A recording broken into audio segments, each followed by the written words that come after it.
Hello, and welcome to yet another insightful podcast from Ayurvedic Elements. In the previous episodes, we discussed tri-doshas, vata, pitta, and kapha. Today, we are talking about this concept of ojas, that ancient Ayurvedic texts claim as the single vital essence responsible for 80% of our overall health and longevity, and modern science is starting to prove they might have been right all along. What's really mind-blowing is how they understood this complex biological process thousands of years ago. They describe this 30-day transformation where food goes through 7 distinct tissue layers to produce this vital essence, ojas, which is formed as the final product of digestion and metabolism. It is the purest essence of all bodily tissues and is responsible for maintaining health, vigor, and resilience, for sustaining body's immunity, energy, and overall well-being. How does this actually work in the body? Like, what's the process? Think of it like this incredibly sophisticated filtration system. The transformation of food to body tissues starts with plasma and blood, then moves through muscle, fat, bone, and finally into bone marrow and reproductive tissues. Each stage becomes more refined, more concentrated, kind of like how maple sap gets boiled down into pure syrup, but way more complex. So, this further highlights how important it is to have a healthy digestion and metabolism. But I'm guessing our modern lifestyle isn't exactly supporting this process? Oh, you're right on the money there. Studies show that about 75% of Americans are chronically dehydrated. 1 in 3 adults don't get enough sleep, and processed foods make up about 60% of our daily calories.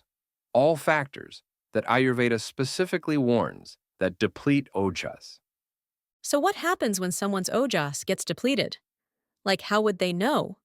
Well, the text describes some pretty specific symptoms: frequent illnesses, chronic fatigue, anxiety, depression. But here's what's interesting. Modern research on immune system dysfunction shows remarkably similar patterns.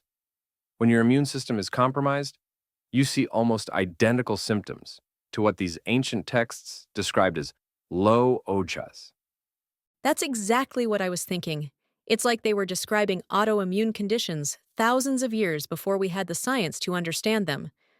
Right? And get this, they even had specific protocols for building it back up.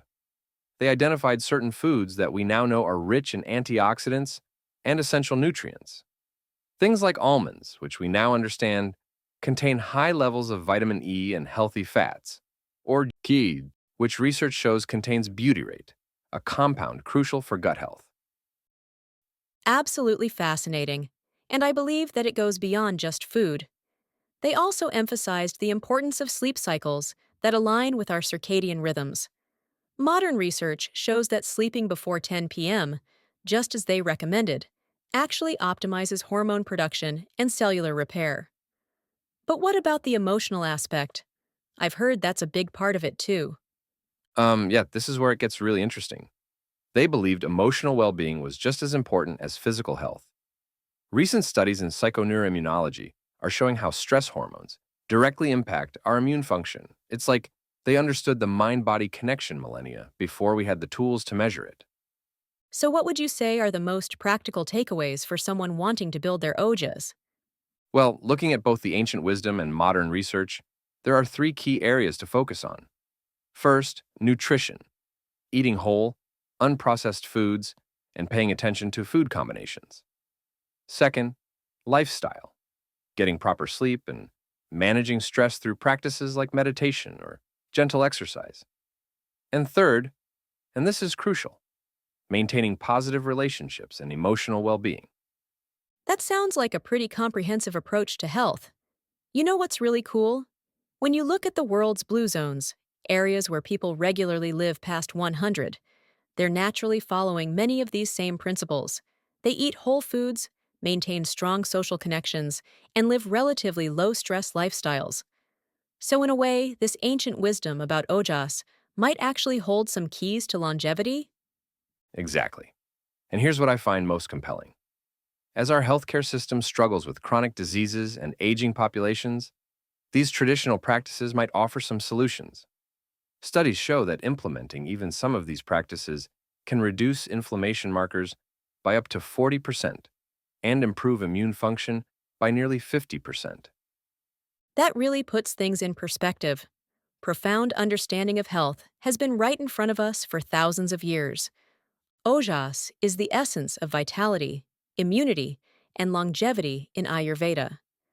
By nurturing Ojas through a balanced diet, restful sleep, mindful living, and stress management, we can experience radiant health, emotional well-being, and prolonged youthfulness.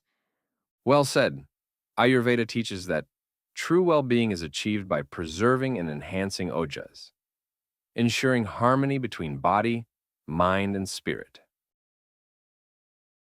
If you liked today's session and want to learn more about longevity Ayurveda, do check out our other podcasts and educational content at our website, ayurvedic.com, and subscribe to our YouTube channel. Till we meet next time, stay healthy, stay well, and live your best life.